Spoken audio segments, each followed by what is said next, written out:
जी नाज़रीन, आउं अब्दुल वकाल अक़वामी ॾिसी रहिया आहियो 9 टीवी न्यूज़ एचडी ख़बरुनि जो सिलसिलो जारी कजे थो। हींअर पीर जो ॻोठु लॻ वॾा माशू खां उमरकोट वाक़े ख़िलाफ़ वॾा माशू समेत मुख़्तलिफ़ ॻोठनि जे सोलंगी बिरादरी समेत सियासी समाजी अॻुवाणनि पारां वॾा माशू स्टॉप ते पीर जो ॻोठु खैरपुर सखर रोड ते उस्ताद शमन अली सोलंगी, ज़मीर हुसैन सोलंगी, डॉक्टर अली अहमद सोलंगी, ख़ालिद ज़रार ऐं ॿियनि जी अॻुवाणी में एहतिजाजी मुज़ाहिरो कयो वियो।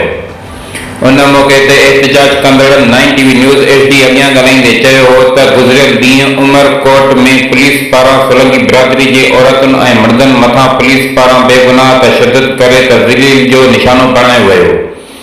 उन वाक़े जे सख़्त लफ़्ज़नि सां मज़म्मत कयूं था।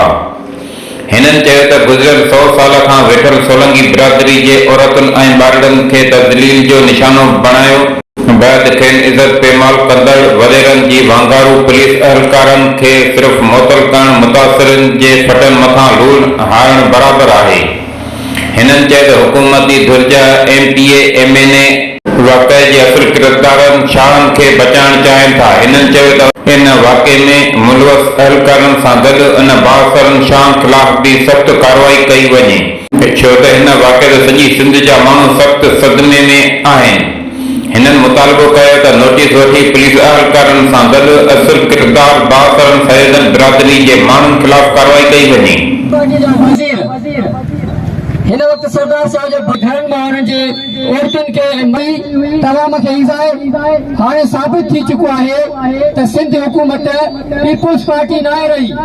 भुट्टे रोटी ऐं जेको सो कपिड़ो त खसियो आहे, पर हाणे मकान बि भगरत आहे। अॼु मां सभिनी उन्हनि खां सवाल भगरत हुकुम त सिंध जे नियाणी सां एतिरो ज़ुल्म कयो, बाद में उन्हनि खे हिकिड़ो अजमेर बि आहे।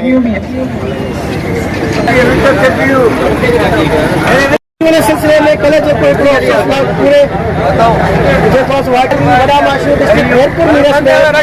शमन अली सोलंगी रखियो वियो आहे।